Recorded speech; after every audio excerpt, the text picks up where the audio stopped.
Hi, this is Jody Winsternoff, and you are watching WinkSound. The bass lines for this Beatelite template, I usually end up having around 3 or 4 channels for the bass. There'll be one like the main melody of the bass line, then there'll be something following it with little kind of funky little hits and stuff, and then there'll be maybe like some sub kind of stuff underneath. It seems to give the low end a little bit more kind of substance, rather than just sticking to one patch and just sort of riding it through with that. I like to make things play off each other, you know, like sort of call and response kind of vibes. You know, you just end up with like happy mistakes. Hi, my name is Mikiah with Beatelite.com. In this video, I'm going to show you how Jody Winsternoff uses different bass parts and layered them together to get a much more thick, full, rich-sounding bass tone. The bass sounds incredibly analog, and believe it or not, it's actually using Ableton stock instruments. First thing he's done is he's layered all these pieces together, and I'm going to go ahead and play just that by itself. Okay, so you can hear a few different things going on here. There's accents, and there's a deep part.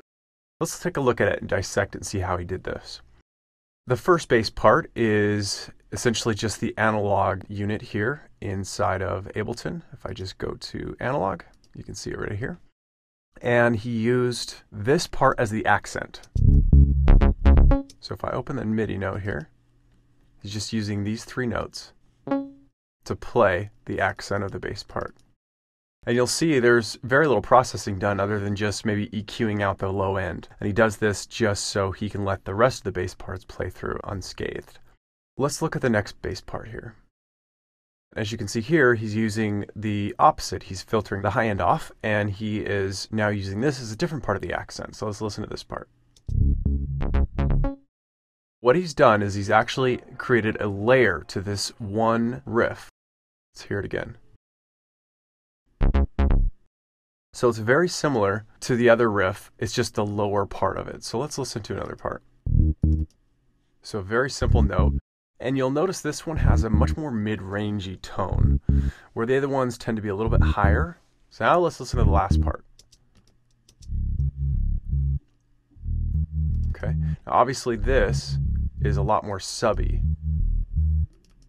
You can see here again, very little processing has been done, except he's cut the highs. If I play that all the way, so use something with a lot of deep end. And he also sidechained the sub bass to the kick drum. Now he did this with this particular part of the track and not with the others, because it's easy for the sub bass and the kick drum to sort of get together and become a bunch of mud, allowing it to really cut through the mix without affecting the rest of his bass parts too much.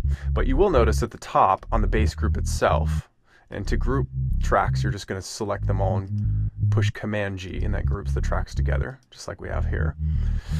He added another sidechain compressor, also sidechained to the kick drum, to the 909 kick. The important thing is he sidechain compressed this particular group so that it gives a little bit of pump, also doubling up on that sub so it really gets it out of the way of the kick. If you would like to learn more and also download Jody's template and see how he put together a track, you can do that at Beatelite.com.